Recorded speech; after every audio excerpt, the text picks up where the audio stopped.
Bienvenue à tous. Les résultats, les commentaires, les découvertes, les rencontres, tout est là dans Esprit Sport, le mag qui vous dit tout sur ce qui se cache dans les coulisses de l'exploit en partenariat avec le Dauphiné Libéré. Et ce soir, un sport pratiqué par beaucoup de monde mais qu'on ne voit pas beaucoup à la télé. On va parler de boules avec, mesdames et messieurs, deux jeunes femmes qui détiennent le record du monde. Mais oui, en plus en relais féminin, un record du monde tout frais encore. Brune Lenoblet et Floriane Amar, bravo. Et merci d'être là. Bonsoir. Bonsoir. Alors, Floriane et Brune, c'est ça. Voilà, à ma droite, à ma gauche. Et alors, vous allez nous montrer dans un instant que votre discipline est aussi sportive que technique. Ces deux sportifs accomplis ne sont peut-être pas des spécialistes des boules, mais ils sont très curieux. Celui qui est à l'émission, ce que le père Fouras est au fort, le savoir, la sagesse, le journaliste Éric Clair. Bonsoir. Bonsoir Lucille. Notre journaliste passe-partout qui, lui, se glisse dans tous les clubs et par tous les temps, Mathias Arès. Bonsoir. Bonsoir Lucille. Et on a la boule ? Bah oui. Voilà. Merci, c'est parti. Allez, ça promet tout de suite les temps forts du week-end.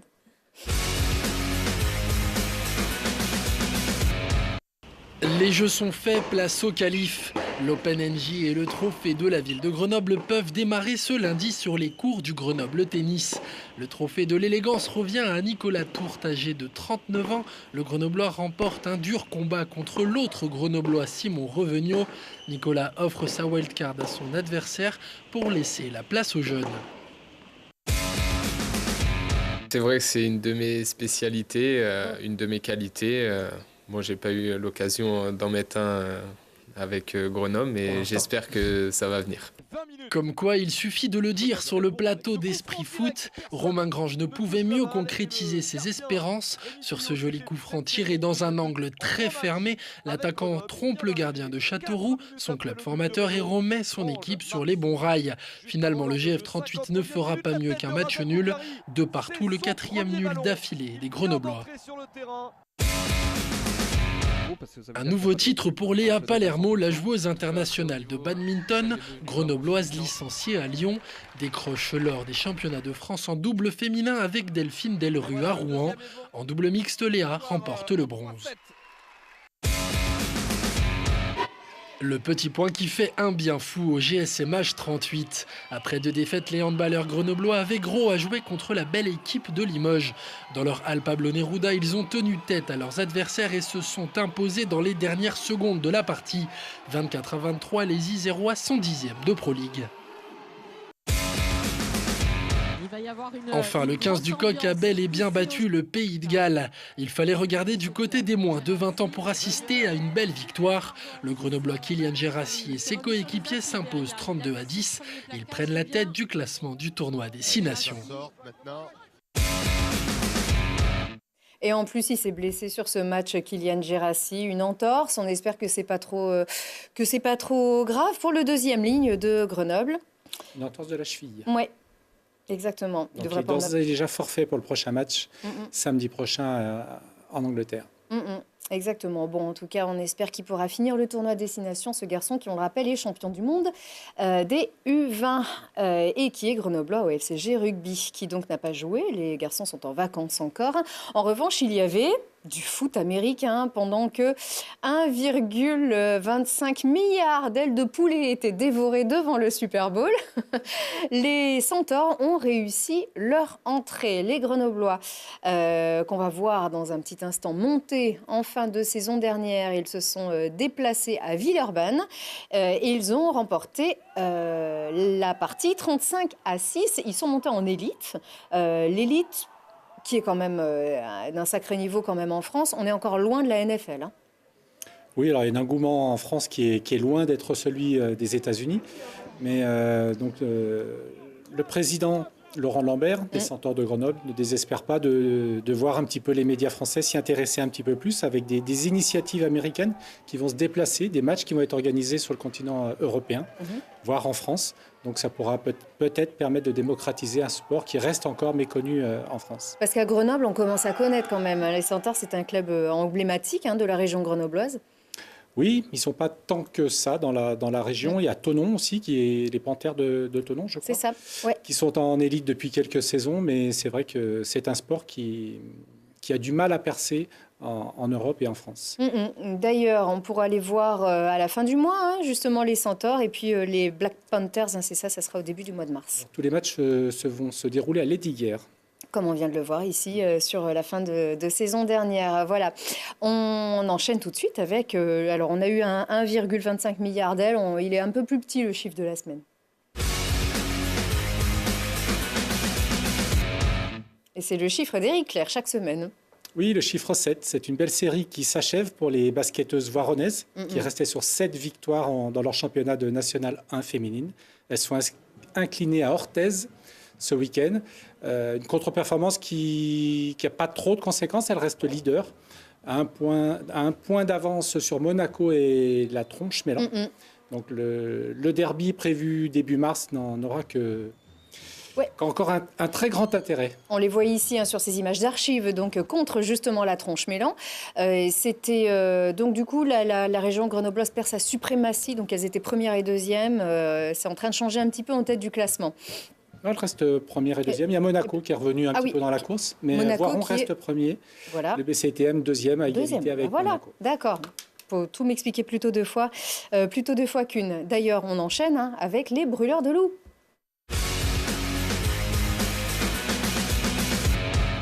Et eux, ils gagnent, les brûleurs de loups. Oui, une belle victoire, une victoire autoritaire à l'Alp-Arena de Gap. C'est pas une mince affaire parce qu'on se rappelle que Gap était venu, c'est une rare des équipes qui était venue s'imposer à Pôle Sud. Donc voilà, il reste 4 journées dans la saison régulière.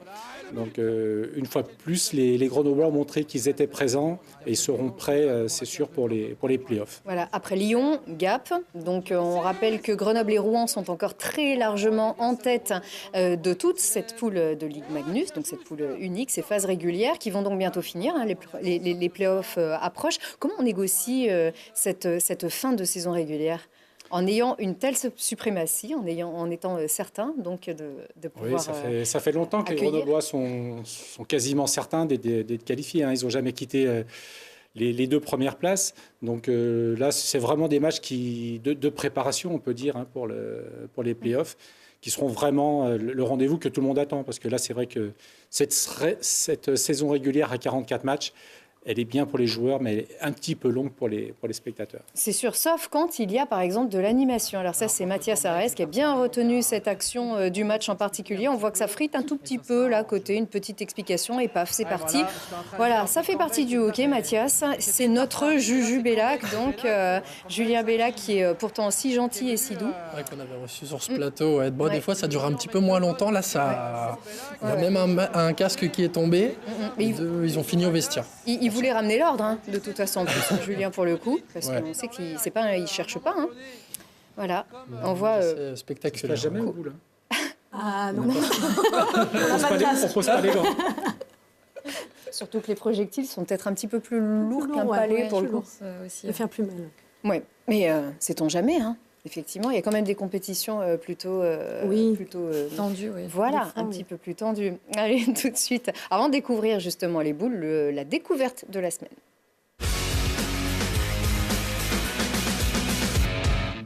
Et quand il fait froid, Mathias reste au chaud. Désolé. Ouais. C'est notre Lina Badreddine qui nous amène dans le Vercors, Mathias, cette fois-ci. Oui, on en parle de plus en plus du handisport, notamment en temps d'antenne. On se souvient, aux derniers Jeux paralympiques, nos confrères de France Télévisions avaient presque doublé leur couverture de l'événement. Alors évidemment, quand les championnats de France nordique handisport se déroulent à Corançon, on n'a pas hésité une seule seconde à envoyer Lina Badreddine nous faire découvrir ça. Alors, regarde. Du tir, du ski de fond, c'est le championnat de France nordique handisport. Les catégories handicapés debout, assis ou malvoyants sont représentées. Amateurs et professionnels s'affrontent sous l'œil admiratif du public. Pour encourager les jeunes du club des jeunes chamois, dont mon petit frère et Chloé Pinto qui est derrière. Du coup, on les soutient tout le temps. Dès qu'ils font une course, on est avec eux. Je suis fier de mon petit frère. Et vous êtes fier de vous-même ? Oh oui, très fier. Ils sont impressionnants. Oui. Certains sont vraiment impressionnants. Et puis c'est, vu leur handicap, je pense que des fois on n'arriverait même pas nous à les suivre.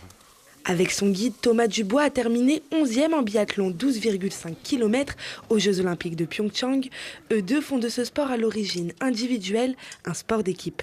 Quand on est guide, on va dire qu'on entreprend un petit peu l'envie de l'aider à réaliser ses objectifs et c'est plus par plaisir d'aider quelqu'un que par envie vraiment de performer.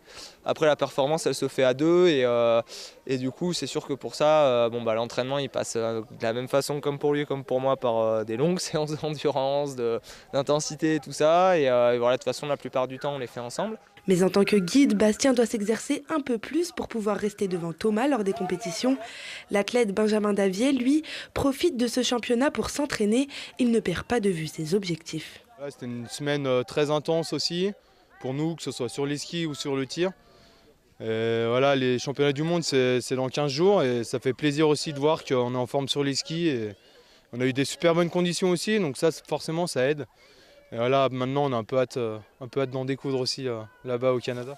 Benjamin Davier vise 3 médailles d'or au Canada. En attendant, il profite du cadre idyllique du Vercors, berceau du ski nordique. Voilà, le ski nordique par tous et pour tous.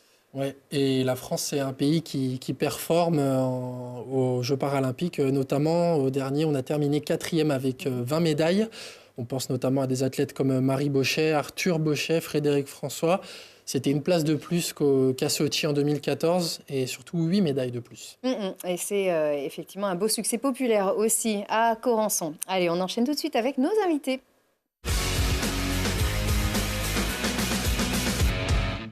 Et je suis sûre que quand vous allez voir cet objet ici, vous pensez tout de suite les cigales, fallait que je les fasse. Eh bien, pas du tout. La boule lyonnaise, c'est pas la pétanque. Et ça vous fâche d'ailleurs, mesdemoiselles. Non, ça ne nous fâche pas spécialement, mais c'est pas tout à fait le même sport. D'accord. Alors, on n'y connaît rien du tout. Donc, le spécialiste des boules ici, c'est Éric Clair. Non, si vous jouez quand même un peu, non, messieurs? Non, je peux juste pour faire les cigales une fois. Je pensais que vous la feriez avec moi. Pas trop fort les cigales, comme on disait. Mais voilà, cigales et platane et pastaga, non, ça n'a rien à voir. La boule lyonnaise, c'est un sport. Et vous allez nous montrer d'ailleurs que c'est un sport quand même très physique et qui demande beaucoup d'endurance, mais aussi de lucidité. La boule lyonnaise, il y a quand même plusieurs catégories aussi. Il y a plusieurs... alors, il y a le tir sportif, le tir de précision. Comment définir, comment s'y retrouver en fait dans la boule lyonnaise? Alors, il y a une partie dans notre sport qui est traditionnelle, où c'est des parties qui sont similaires pour le coup à la pétanque, doublette, simple et triplette. Donc, on ne bouge pas. Et si, on prend quand même, nous, de l'élan. Dans tous les tirs, on prend de l'élan, quoi qu'il en soit. Et il y a la partie, tout ce qui est tir sportif, tir en relais, tir progressif, masculin, féminin. Donc là, il y a des épreuves sportives de 5 minutes, où il faut taper le plus de boules possible et il faut sur le temps. Tourner, et on est en course continue pendant 5 minutes. D'accord. Et donc ça se prépare. C'est effectivement très physique aussi. Donc comment est-ce qu'on arrive? Alors là, on est sur... là, ça bouge pas. Si? Non, mais c'est comme une rencontre sportive, effectivement. Entre deux, parce que, alors moi, j'y connais, mais alors rien du tout. Je ne connais pas les règles, justement. Là, c'est vous, hein, normalement, vous êtes ici. Hein. Oui. Et c'est à Saint-Vulbas, c'est ça? C'est ça. Donc oui, pardon. Alors, non, pour resituer un petit peu, donc Fontaine évolue en élite 1 féminine. Et c'est dans le cadre d'une rencontre contre Bourg-en-Bresse le 6 janvier que Brune et Floriane donc, ont battu le record du monde de tir en relais de 5 minutes et ont frappé donc 49 boules sur 53. Voilà, alors là c'est ce qu'on voit. Effectivement, on vous voit courir. Alors, il faut nous expliquer un petit peu, parce que alors, moi, j'y connais, mais alors rien du tout, justement, sur le principe Alors, sur le principe, qui débute alors, qui débute le relais? Le principe du tir en relais, c'est 2 partenaires qui, pendant 5 minutes, vont se passer le relais toutes les 4 boules. Et notre but, c'est d'aller vite, mais c'est d'être aussi précise. Et alors, le record du monde, en quoi est-ce qu'il a consisté, justement? Le record du monde a été remis à 0 avec une nouvelle réglementation. On a une prise d'élan de 5,50 m à peu près et on n'a plus le droit de mettre le pied sur la ligne. Comme à l'athlétisme, on n'a pas le droit de mettre le pied sur la planche quand on fait un saut. On n'a plus le droit de toucher la ligne et du coup, les compteurs ont été remis à 0 et on a établi la meilleure performance mondiale. C'est la nouvelle référence. C'est ça. Bah, félicitations, hein, déjà. Donc, c'était il y a quelques semaines, effectivement, donc le 6 janvier dernier. Il y a une tradition bouliste, de toute façon, à Fontaine aussi. Il y a des records du monde dans votre club? Oui, il y a eu un autre record du monde en tir de précision avec Corinne Maugiron. C'était il y a 2 semaines. Ouais. Ce sont des familles De boulistes. une famille de boulistes. Ouais. Voilà, avec un résultat de 30. Elle a battu le record du monde. Voilà, il y a un nouveau record. 30 points sur 37 possibles, donc super performance. Est-ce que vous pouvez nous expliquer un petit peu comment vous évoluez dans un monde qui est quand même très masculin? Comment vous êtes accueillis? Quel est le regard que portent les hommes sur vous? Alors, c'est quand même, il ne faut pas se cacher, un sport quand même encore un peu macho. Cela dit, c'est en train de changer un petit peu.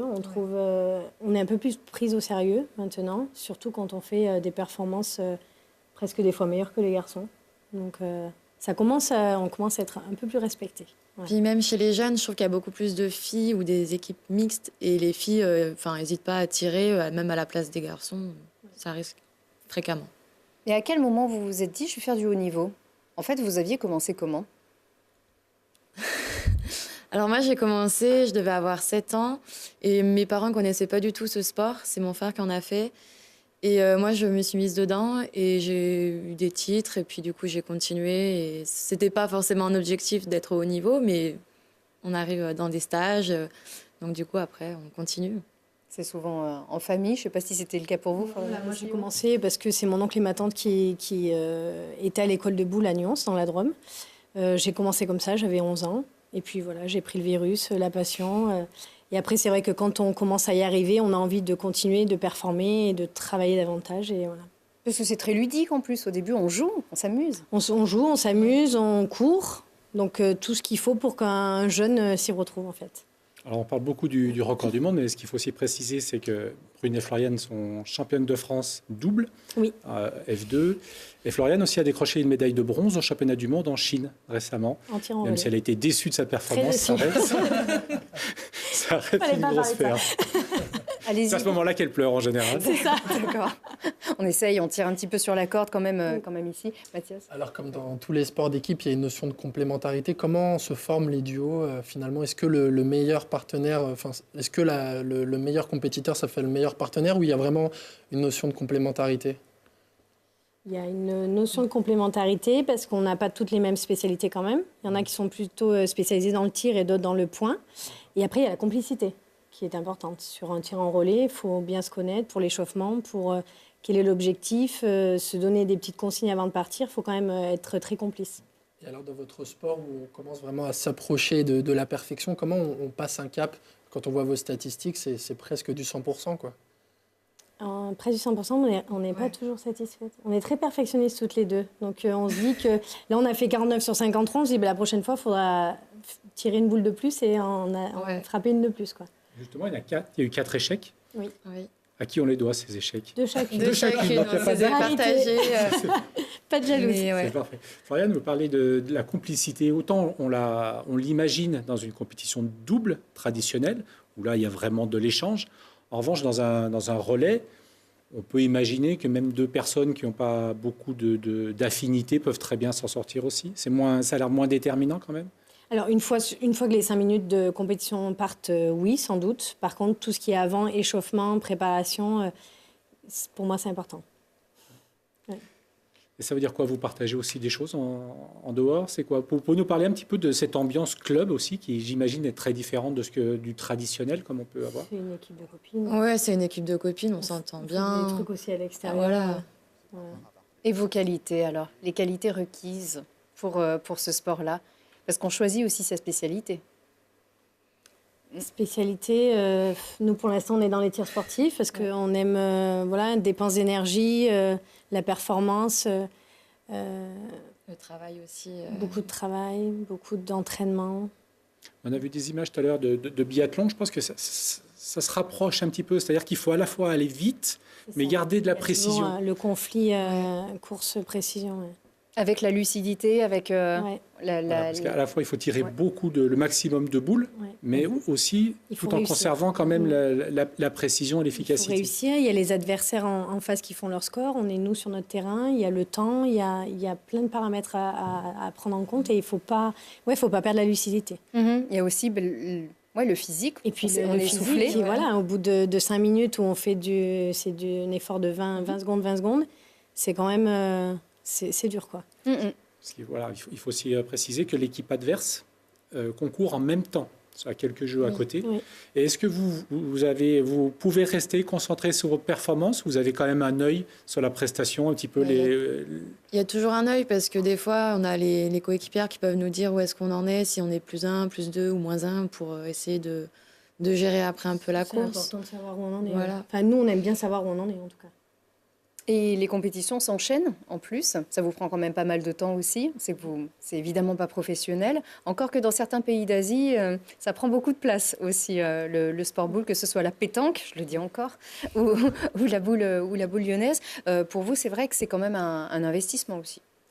Beaucoup de temps, surtout Brune est étudiante et moi je travaille. Donc on fait ça en plus de tout ce qu'on a à faire le reste de la semaine. Donc c'est 3-4 entraînements par semaine, un match le dimanche. Donc c'est beaucoup de temps, mais après, quand on aime, on ne compte pas. Et la famille, elle pousse derrière aussi. Oui. Avec des petites boules en plastique aussi. Oui.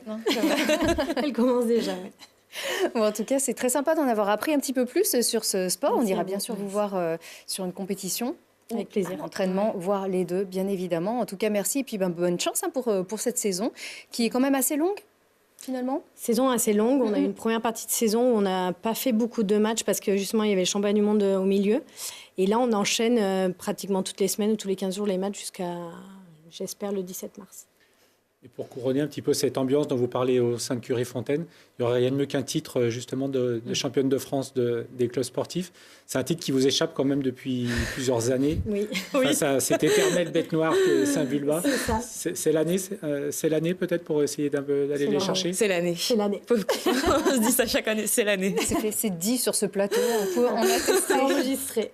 Allez, merci beaucoup. Les événements de la semaine et du week-end prochain, c'est avec Mathias tout de suite.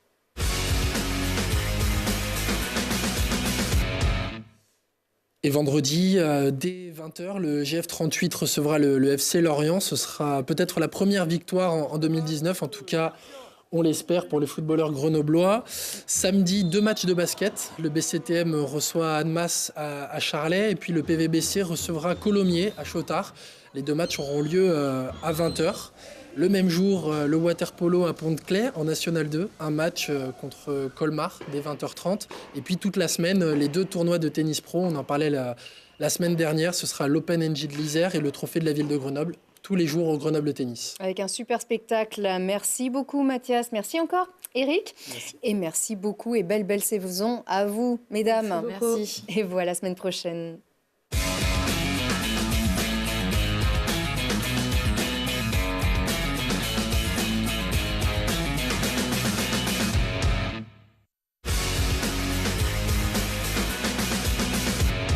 Le temps additionnel d'Esprit Sport, toujours avec nos records women du tir sportif en sport boule, Floriana Mar et Brune Lenoblet. Encore merci d'être avec nous, mesdames.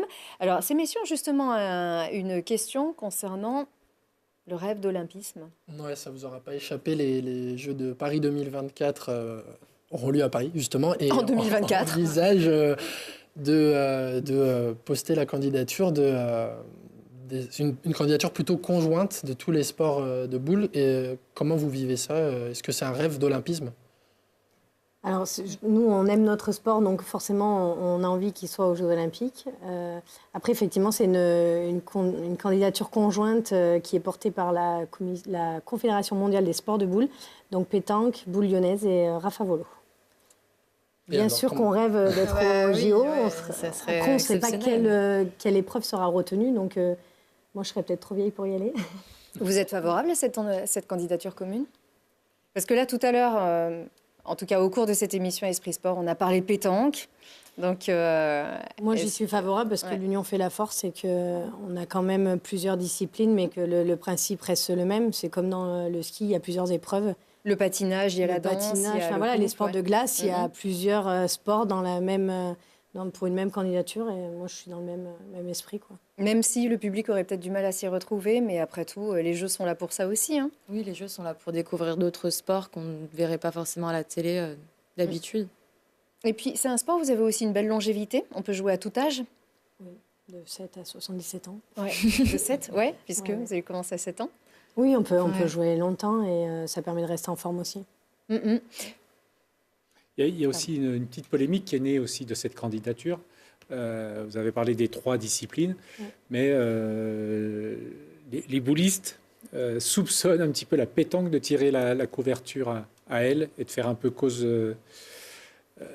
En fait, je pense Pour que elle. c'est tirer la couverture, pas tellement. C'est que le président de la CMSB est ancien président de la pétanque, donc il parle de ce qu'il connaît plus, en fait.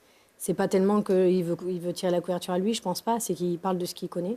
Après, nous, à la Boule lyonnaise, on parle toujours de candidature en commun parce que c'est la réalité des choses. Vous pensez que vous pouvez, face à la pétanque qui est mondialement connue, qui est mondialement pratiquée, est-ce que vous pouvez penser rivaliser avec cette discipline-là? La boule lyonnaise est mondialement pratiquée aussi. Sur tous les continents, il y a des pays qui participent au championnat du monde. Nous, on peut rivaliser parce qu'on a des épreuves sportives spectaculaires et qui parleront à des jeunes et qui donneront envie d'aller courir et d'essayer ce sport. Donc. C'est-à-dire qu'elles sont aussi plaisantes à pratiquer qu'à regarder. Ouais, complètement. Ça cartonne d'ailleurs à Fontaine. Il y a toujours beaucoup Il y d'ambiance. a toujours beaucoup de monde, même si les plutôt anciens boulistes aiment la partie traditionnelle, ils sont très nombreux à nous encourager sur les épreuves de course parce qu'on a besoin aussi de soutien. C'est compliqué, c'est dur et du coup c'est bien d'avoir son public avec soi. Et la pétanque vous a copié aussi un petit peu sur les... J'ai vu qu'il y avait il y avait une épreuve de tir de précision à la pétanque. Maintenant, c'est pratiquement les mêmes cibles d'ailleurs. Ouais. Mais ils vous ont copié ou c'était... Oui, c'est ça, on peut le dire. Oui. C'est de l'imitation.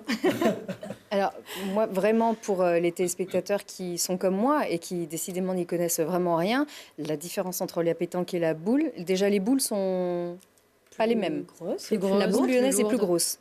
Et plus lourde. Et après, la grande différence, c'est surtout que nous, on a un tir qui est plus dynamique. Plus dynamique et il y a une prise d'élan sur 5 mètres, à peu près 5 mètres 50. Donc c'est un tir en action. C'est pas un tir comme à la pétanque où on est statique et on ne bouge pas. Je ne sais pas si on peut revoir les images d'ailleurs de votre discipline. Oui, si on peut voir une prise d'élan, comme ça je vous explique. Voilà. Et exactement. Alors voilà, expliquez-nous. Donc là, c'est la mise en place. Donc il n'y a pas encore de... je pense que ça va juste démarrer. Donc vous voyez qu'il y a des ramasseurs de boules. Donc c'est vraiment aussi collectif. On a nos partenaires qui nous remettent les boules cibles, les boules blanches, les boules à atteindre. Et de chaque côté, il y a une personne qui nous remet nos boules à nous, en fait, avec lesquelles on tire. D'accord. Donc là, je me prépare en fait au bout du terrain. Et quand l'épreuve démarre, je vais prendre la boule et j'ai 5,50 mètres d'élan. Donc je fais 4 pas pour atteindre une boule qui est là à 16 mètres. Donc là, ça va commencer. Voilà, oui, là, parti, 1, 2, 3, 4. Voilà, donc là, c'est une boule qui est à 16 mètres et ma partenaire me remet ma boule. Et là, c'est une boule qui est de l'autre côté à 13 mètres. D'accord. Et alors, la boule blanche, excusez-moi, mais c'est comme le cochonnet, en fait, c'est ça? Non, c'est la cible à atteindre. Oui. C'est une boule qui fait 100 mm de diamètre. Il n'y a pas de cochonnet sur les épreuves sportives. Ça n'a rien à voir avec le cochonnet en pétanque. Parce que j'essaye de comprendre à peu près les règles par rapport aux deux. C'est comme une boule qu'on tirerait à la pétanque. Sauf que là, c'est la cible, elle est blanche. D'accord. Voilà. Okay. La grosse différence au tir, c'est que justement, il y a une tolérance de 50 cm. Il faut que l'impact soit inférieur à 50 cm. Il y a un arc de cercle qui est tracé. Et l'impact doit être à l'intérieur de cet arc de cercle. Alors qu'à la pétanque, il n'y a pas de restriction. Le tir n'est pas réglementaire. C'est pour ça que sur le tapis de cible, vous voyez, il y a des alvéoles de 50 cm. Si on tombe sur le tapis vert, le tir n'est pas validé. Oui. Voilà. Beaucoup plus de règles en général à la boule lyonnaise qu'il peut en avoir à la pétanque. D'accord. Que ce soit au point, que ce soit au tir, il y a beaucoup plus de contraintes, de règles. Alors, plus réglementées. Eric est un grand spécialiste, en fait, finalement. Alors, des boules, peut-être, une expérience... Plus jeune. Plus jeune. Plus jeune. Ouais. C'est dire. Le père Fouras a joué, mais il y a longtemps. On va enquêter, Eric. En tout cas, c'est vrai qu'on en parlait aussi tout à l'heure, on parlait de cette féminisation aussi qui fait toujours plaisir, même si c'est un sport quand même traditionnellement mixte aussi. Là, on voit que vous portez quand même une image sacrément dynamique et sacrément fun, c'est vrai, de cette discipline qui est parfois associée, voilà, tranquille, sous les platanes. Et ça vous tient à cœur. Oui, nous, on est un peu porte-parole des filles, des jeunes et du haut niveau, voilà. Donc, on veut que les filles pratiquent et qu'elles soient reconnues à leur juste valeur. Mais ça fonctionne quand même, ça prend bien, en tout cas. On a pas mal de pratiquantes féminines, un petit peu partout, dans tous les clubs de France aussi. Oui. Ouais, chez les jeunes, en tout cas, les filles viennent aux boules comme dans d'autres sports. Et j'imagine que vos collègues étudiantes viennent vous suivre peut-être un petit peu parce que c'est vrai que... Elles me suivent des fois, elles peuvent regarder par des lives, mais oui, elles regardent un peu mes résultats, mais en tout cas, ils sont très impressionnés de voir ce que je fais. Enfin, ils sont très curieux aussi de connaître un peu ce sport qui n'est pas très médiatisé. Parce que pour eux, c'est pas commun d'avoir une record woman en classe? Non, pas vraiment. On a reçu il y a quelques semaines sur ce même plateau des pratiquantes du rugby de Grenoble, les Amazones. Est-ce que vous arrivez, comme elles aussi aujourd'hui, c'est plus facile d'en parler à votre entourage que vous pratiquez des boules? C'est beaucoup plus compris un petit peu? Je sais que des fois, c'est un peu compliqué d'en parler parce que c'est pas forcément très connu et puis on nous dit que c'est pas forcément un sport. Mais après, je pense qu'il faut pas hésiter à en parler et que justement, il faut être fier de ce qu'on fait. Et donc, moi, j'hésite pas trop à en parler maintenant. Parce que voilà, c'est un sport, je sais ce que je fais. Le regard de la société aussi, qui est beaucoup plus ouvert à certaines... Oui, puis maintenant, il y a beaucoup de vidéos. Donc, des fois, c'est compliqué à expliquer comme ça en discutant. Et en fait, on met une vidéo et là, on explique et c'est beaucoup plus facile. Sauf pour Lucille, mais autrement. Ça va venir. L'émission 2, elle va venir faire un entraînement être... avec nous à Fontaine. Exactement. Elle va s'essayer. Et puis, on n'apprend jamais aussi bien qu'en pratiquant. Exactement. Tout à fait. Non, mais en tout cas, ne serait-ce que votre titre a déjà permis de médiatiser davantage aussi cette discipline. Club de Fontaine, il est quand même bien connu depuis un bon bout de temps aussi. Donc voilà, à suivre. Mais c'est vrai que continuez à gagner des titres et vous verrez, un peu partout, vous verrez tout le monde. On va faire une équipe d'ailleurs et vous allez voir arriver la concurrence. Allez, merci encore. C'était un plaisir de découvrir cette discipline avec vous. Et bonne chance. Merci.